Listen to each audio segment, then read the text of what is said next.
The next person that we are going to honor is Ms. Catherine Pizziketti, or Katie.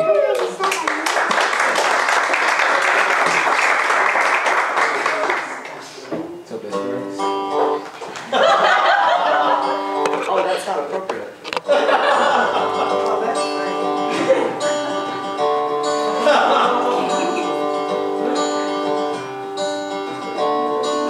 James, just wait for it. Turn it, boy, the fork stuck in the road. Time grabs you by the wrist, directs you where to go. So make the best of this task and don't ask why. It's not a question, but a lesson learned in time. It's something unpredictable, but in the end it's right. I helped you at the time of your life.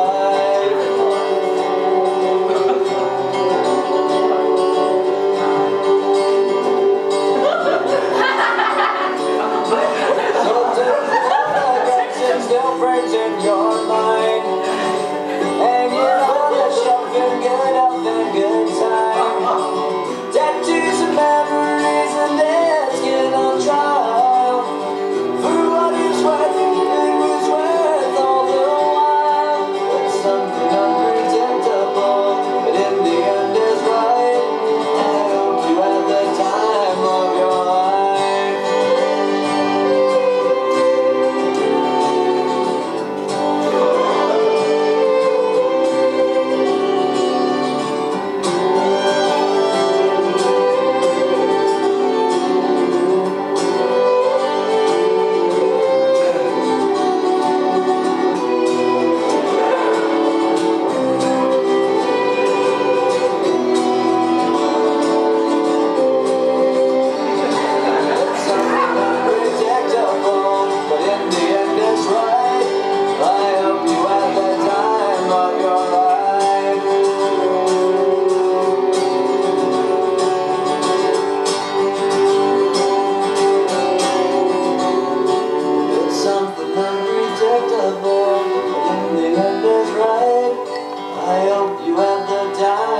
your life.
I'm going to bring up Emily Burks and Chillicothe to say a few words about Katie.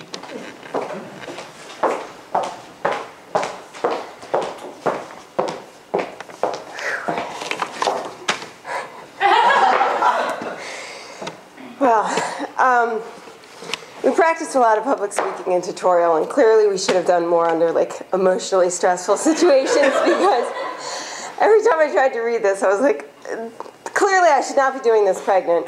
And my only saving grace here is that Katie isn't actually my daughter. And so I don't have to deal with the fact that she's going to Chicago and she's my kid. That's Cindy's problem. So In reading through the years of word presents, because I never got rid of anything, there were, of course, all of these recurring themes and adjectives that just kept coming up in every word present about Katie. Katie is artistic. Katie is intelligent. Katie is cheerful and respectful. Katie is honest and hardworking. Katie is engaged. Katie is passionate and accepting. Katie is open-minded. And I'm sure everybody here has a handful of things that they've learned to appreciate about Katie. So I just want to, I know I'm limited to like 3 or 4 minutes, just share a few of the ones that I value most. Katie is a hard worker. Katie is very literal and precise, except of course when she's doing math with me. Katie is strong-willed and opinionated, and she's still willing to hear new perspectives and adjust her conclusions or assumptions accordingly. Katie is always ready to learn. Katie's mom is CP. And not surprisingly then, Katie is always ready to do. Katie always wants to do something. She doesn't want to sit around talking about stuff. She's ready to jump in, and I always appreciate that.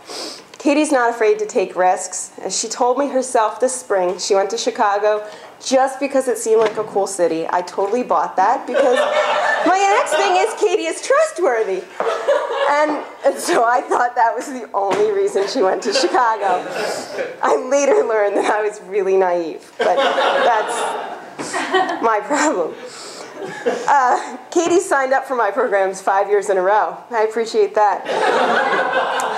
Katie asks thoughtful and meaningful questions that always deepen discussions. Katie holds strong opinions, is confident in expressing viewpoints that differ from the majority. That happens so much in our group, and yet she was always comfortable speaking out. And she was also willing to change positions when necessary or just hold fast to a belief, regardless of what presented itself. And most importantly, I really appreciate the fact that Katie calls it like it is. I know she's really dislikes my kids, and that's okay with me. And from the first day, I brought in an ultrasound picture when I was pregnant with Abigail, and I put it down, and everyone was jumping up and down. They were so excited, and Katie just looked at me. She's just like, it's really nice, but I just don't like kids. And it was really, she's so honest, and that's totally fine. And I told her mom, and her mom said, well, truthfully, I don't really like little kids either unless they're my own. Okay.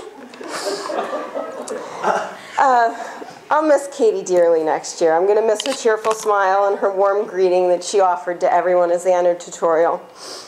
I'll miss her loud lunchtime conversations and her lunchbox that blasted Green Day songs. And I'll miss Katie's contributions to discussions.